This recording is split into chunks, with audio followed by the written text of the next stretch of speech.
3 semaines après les championnats de France bateau court, le lac d'Aiguebelette accueille à nouveau sur ses eaux une compétition d'aviron. C'est la 26e édition de la prestigieuse régate internationale Savoie-Mont-Blanc.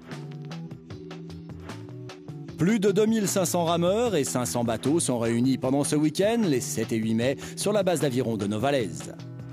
Le succès grandissant de cet événement s'explique en partie par le cadre exceptionnel que constitue ce magnifique petit lac, entouré de montagnes, une configuration unique en Europe. C'est un bassin, on va dire, béni des dieux, si je peux me permettre, pour la pratique de l'aviron, parce que la probabilité est très très forte.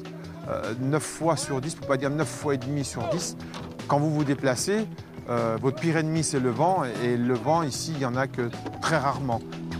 Cette régate a pris d'autant plus d'ampleur suite au championnat du monde de 1997. Et il faut reconnaître que le site d'Aiguebelette est un site exceptionnel pour la pratique de ce sport, puisque systématiquement l'on rame dans des conditions qui sont optimales.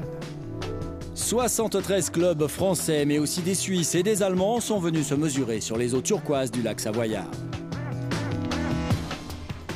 Alors là, on a toutes les catégories, du minime au senior, c'est-à-dire de 12 ans à 30 ans en gros. Voilà.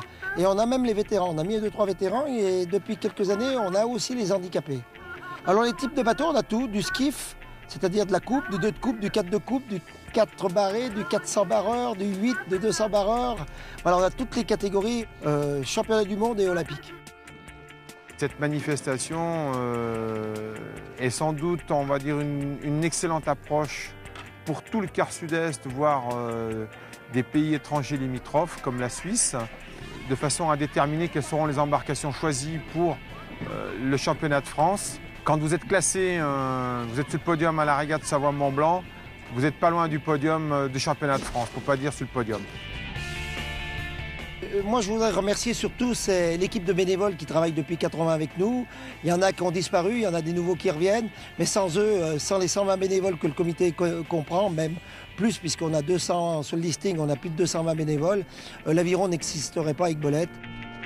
C'est pour nous une grande manifestation que de réunir toute cette jeunesse avec l'ensemble de la famille des bénévoles.